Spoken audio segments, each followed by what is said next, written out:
한국교회 선한사역을 전하는 구티비 글로벌 선교방송단 제1기가 출범했습니다. 청년 사역자들이 한자리에 모여 공동체 회복을 위한 방안을 모색했습니다. 창업 지망생에서 어엿한 청년 CEO가 된 김주윤 대표를 만났습니다.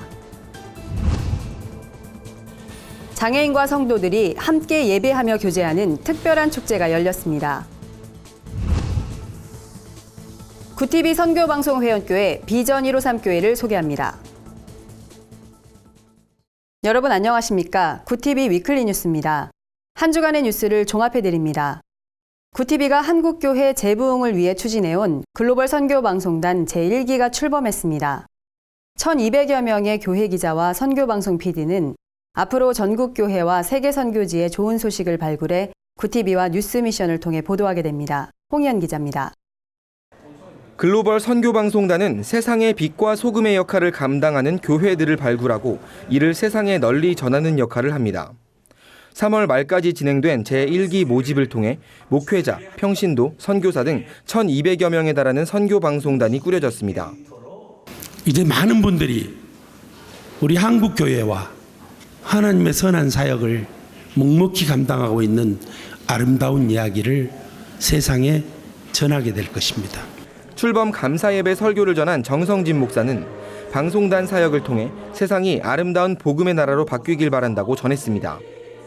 우리 모두가 이 시대의 시대적 파수꾼의 사명을 감당하기 위해서 굿TV라고 하는 성루에 올라서서 세상을 바라보며 세상을 향하여 복음을 전하리라 다짐하며 이 자리에 모인 것입니다. 선교방송단 교회 기자로 위촉된 염광섭 집사는 한국교회가 어려운 시기에 복음 사역을 하게 돼 기쁘다며 교회 기자로서의 사명을 잘 감당하겠다고 말했습니다. 우리나라 기독교계가 좀 많이 힘든데 주어하는 영혼들을 위해서 더 열심히 일할 거고요. 또 세계 만방에 복음이 전해질 수 있도록 최선을 다해서 열심히 하겠습니다. 구티비 글로벌 선교방송단 요원들은 이날 윤리 규정 서약을 통해 방송 운영 규정을 준수하고 공정한 취재와 보도에 힘쓸 것을 다짐했습니다. 구티비 뉴스 홍우연입니다. N4 세대라 불리는 이 시대 청년들의 고단한 현실은 한국 사회와 교회가 풀어야 할 숙제 중 하나인데요. 이런 숙제를 풀기 위해 청년사역 컨퍼런스가 열렸습니다. 교회가 성경 공부나 양육 프로그램에만 매달릴 것이 아니라 소통과 나눔의 공동체를 회복하는 데 힘써야 한다는 주장이 나왔습니다. 정원희 기자입니다. 공동체에서 연대로라는 주제로 열린 제7회 청년사역 컨퍼런스는 경제와 주거, 교육 등 이 시대 청년들이 당면한 문제들에 대한 전문가들의 사례 발표와 토론으로 진행됐습니다. 이날 일상생활사역연구소 홍정환 위원은 교회들이 단지 성경 공부나 양육 프로그램에만 매달리고 있는 현실을 지적하며 일상 속 학습 공동체를 대안으로 제시했습니다. 홍 의원은 대부분의 교회가 시간적으로는 주일만, 공간적으로는 예배당 앞만을 강조하는 시각 속에서 정작 청년들이 대부분의 시간을 보내는 일상 속 신앙은 외면받아왔다고 전했습니다. 그는 교회의 청년들도 결국 일상을 살아가는 사람들인 만큼 일상을 함께 배우고 나눔으로써 세워가는 과정이 중요하다며 교회들이 청년들의 일과 사랑, 교육, 그리고 정치와 경제 생활에 이르기까지 모든 영역에 관심을 가질 것을 당부했습니다. 우리가 일상생활에서 하고 있는 평범한 일, 직업 또 아니면 다른 허드렛 일들이 하나님의 사역에 동참하는 것이 되고 있다라는 그러한 관점의 전환을 가져다주고 그래서 교회에서 예배드리고 기도하고 찬양하는 것만큼이나 우리가 일상생활을 하는 것이 아주 중요하다라는 관점의 전환을 일으키고 한편 교회 내 청년 사역의 현실을 지적하고 이를 개선하기 위해 시도했던 그간의 노력들을 소개한 높은 뜻 광성교회 이한일 목사는 청년 사역을 하며 겪어야 했던 시행착오들을 털어놔 눈길을 끌었습니다. 이 목사는 교회 안에서 성장지향적 교회관과 권위주의적 리더십 구조를 깨나가기 위해 노력하고 있다며 프로그램을 진행해 나가는 데 있어 시스템상 비효율성이 발생하는 등 어려움이 뒤따른다고 말했습니다. 그는 그러나 이것이 청년들에게 보다 가깝게 다가가고 청년들과 함께 호흡할 수 있는 기회가 됐다면서 여러 어려움 속에서도 하나님 나라의 가치와 비전을 경험하다 보니 계속해서 힘을 내고 있다고 밝혔습니다. 이 밖에도 이날 컨퍼런스에서는 청년들의 실업과 부채, 주거 등에 대한 발제가 펼쳐져 교회와 청년 사역자들이 건강한 청년 공동체를 세워나갈 수 있는 다양한 방안들이 논의됐습니다. 청년 사역자들이 상당히 창의적으로 자극도 받고 또 통찰도 얻어갈 수 있는 기회가 되면 참 좋겠다 싶습니다. 이런 과정을 통해서 사역자들이 우리가 해볼 수 있는 일에 대해서 훨씬 손에 잡히는 그런 안목을 좀 얻어가고 이렇게 하면 되겠구나 자신감도 좀 얻어가고요. 구티비 뉴스 정원입니다. 네, 구티비와 글로벌 창업보육센터가 창업을 꿈꾸는 청년들을 위해 글로벌 청년 창업 오디션을 시작합니다. 창업을 하고 싶어도 도움받을 곳이 없는 청년들의 자립을 돕자는 취지인데요.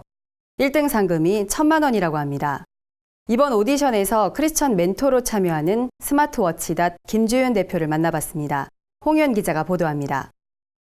시각장애인용 스마트워치 닷을 개발한 김주윤 대표. 그는 전 세계 2억 8천만 시각장애인들이 점자를 통해 세상과 소통할 수 있길 바라는 마음에 닷을 만들었습니다. 김 대표는 창업을 통해 재물만 축적하는 게 아니라 하나님께서 기뻐하시는 일을 하고 싶었다고 이야기합니다. 시각장애인들이 각 나라마다 있거든요. 근데 굉장히 많은 사람들이 성경도 못 읽겠구나 하는 마음에 그게 다가옴으로 왔어요. 그래서 여기에 대한 비전을 나에게 주신 거구나. 얼마 전까지만 해도 청년 창업 지망생이었던 그는 이번 글로벌 청년 창업 오디션에 참여하는 각오가 남다릅니다. 김 대표는 참가자들에게 끝까지 포기하지 않는 용기와 실제 현장의 목소리를 들려주겠다고 말했습니다. 나의 생각을 이 현실 마켓하고 맞춰보는 그 현실 감각에 대해서 되게 민감해질 필요가 있는 것 같아요. 다 만들어 놓고 갔는데 안 좋아하면 그거는 이제 안 되는 거거든요. 그래서 막 맞춰가고 다 그런 과정들에 있는 건데. 글로벌 청년 창업 오디션 시즌 1 참가자 모집은 내달 말까지 진행됩니다.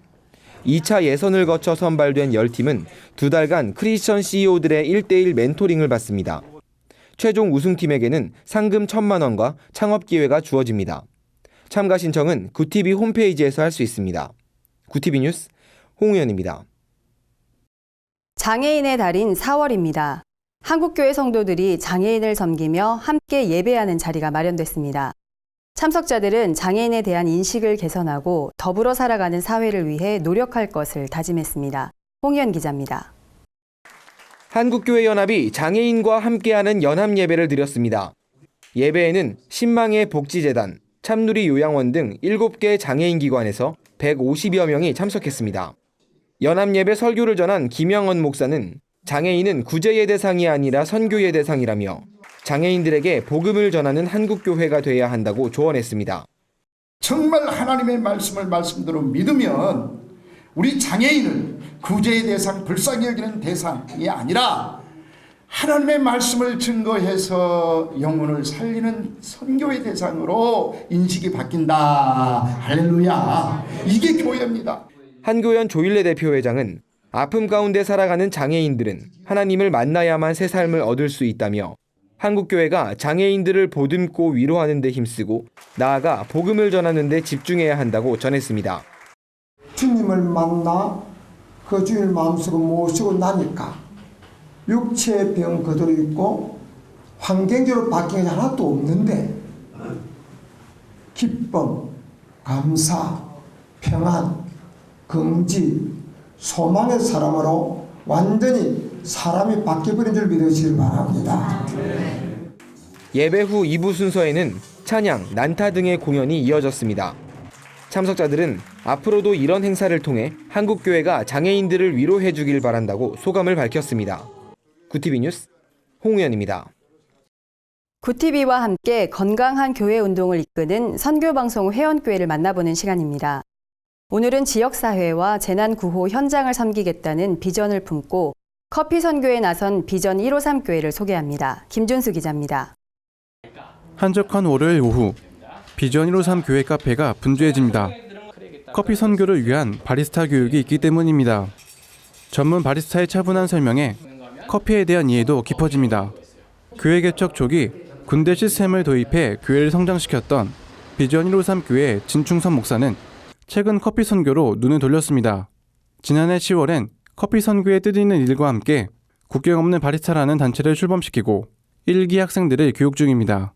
선교를 목적으로 한 사역이기 때문에 수강료의 대부분을 지원하고 소정의 재료비만 받습니다.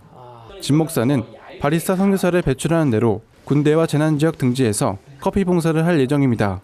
올해 6월엔 커피헌터라는 신문 발행도 준비하고 있습니다. 가장 정말 중요한 것은 바리스타 선교사 배출이에요. 선교사님들이 어느 나라에 가서 가장 손쉽게 문화 충격을 받지 않고 펼칠 수 있는 부분이 커피다. 한 성도에겐 뷰티 선교를 위해 교회 건물 한 층을 내줬습니다. 정식 허가를 받아 운영되는 뷰티샵은 훌륭한 전도의 장으로 탈바꿈했습니다. 뷰티는 여성분들이 와서 쉼을 얻는 장소예요. 어떻게 되냐면 이분들이 얘기를 하게 되겠죠. 이야기. 자기 살아온 이야기. 하다 보면 나중에는 결국은 예전에 내가 예수 믿었는데 지금 안 다녀요까지 나오더라고요. 예수 그리스도의 좋은 군사가 되고 싶다는 진충선 목사. 그는 작은 교회들이 굿티비와 협력해 복음을 전하는 일에 힘썼으면 좋겠다는 바람을 전했습니다. 굿티비는 비전 153 교회와 같이 국내 곳곳의 교회와 목회자의 선한 사역을 지원하기 위해 회원교회를 모집하고 있습니다. 또한 각 교회 소식을 제공할 교회 기자도 모집해 선교방송 사역에 동참하도록 이끌고 있습니다. 굿티비 뉴스 김윤수입니다. 이어서 한 주간 분야별 주요 뉴스를 홍현 기자와 김민정 기자가 전해드립니다.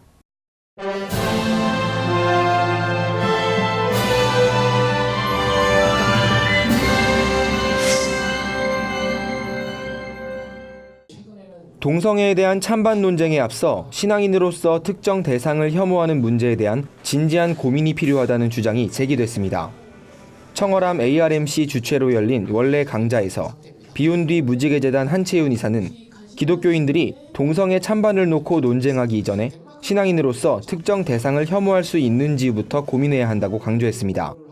그는 동성애에 대해 잘 모르기 때문에 자신에게 혐오가 생길 수도 있다는 사실을 인정하지 않는다며 기독교인들이 어떻게 동성애를 다룰 것인가만 관심을 가지면 호모포비아에서 한 발짝도 벗어나지 못할 것이라고 말했습니다. 끝으로 한 이사는 기독교인들로부터 혐오와 차별을 만드는 구조적인 문제에 관심을 가져달라고 당부했습니다. 종교인 성범죄 예방을 위해 신학교에서부터 올바른 성윤리 교육이 시급하다는 목소리가 높습니다. 하지만 제대로 된 교육 과정을 갖춘 신학교는 6곳에 불과한 것으로 나타났습니다.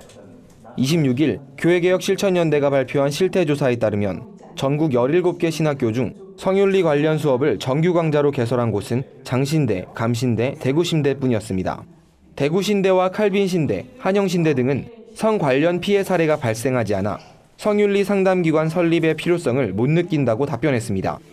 이에 영남신대 김승호 교수는 많은 목회자들이 성적 유혹을 예방할 수 있는 훈련과 교육이 절대적으로 부족하다며 성윤리와 목회윤리를 다루는 과목을 개설해야 한다고 말했습니다.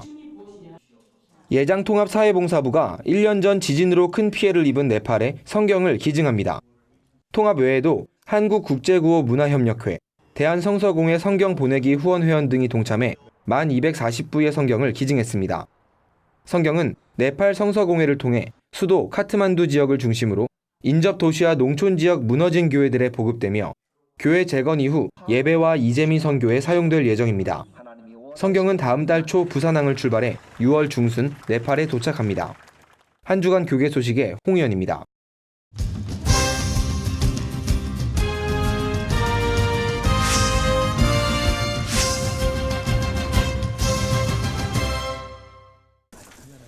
제13회 서울국제사랑영화제가 오는 5월 10일부터 15일까지 서울 신촌 필름포럼에서 개최됩니다. 위로를 주제로 열리는 이번 영화제는 사회적 약자들의 문제를 다룬 다양한 영화들이 상영될 예정입니다.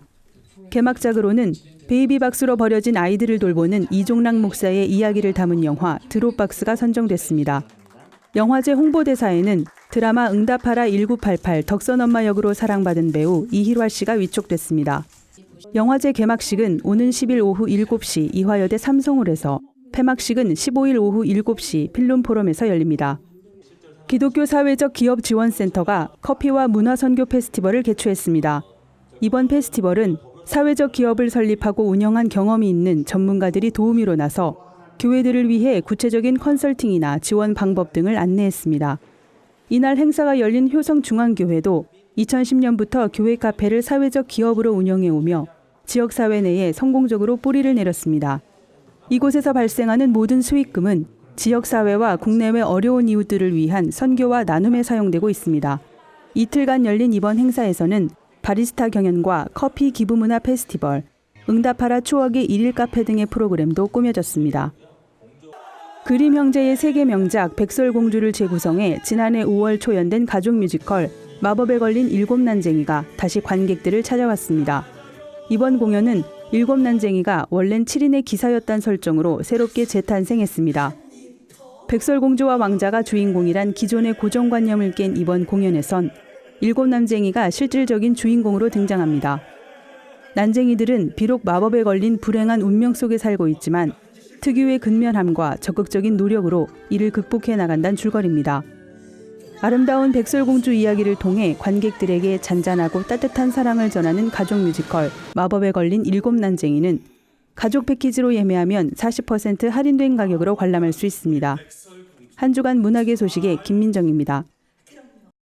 네, 한 주간 해외 주요 뉴스를 백유연 기자가 전해드립니다. 간추린 해외 뉴스입니다. 500명의 난민이 지중해에서 사망한 안타까운 일이 일어났습니다.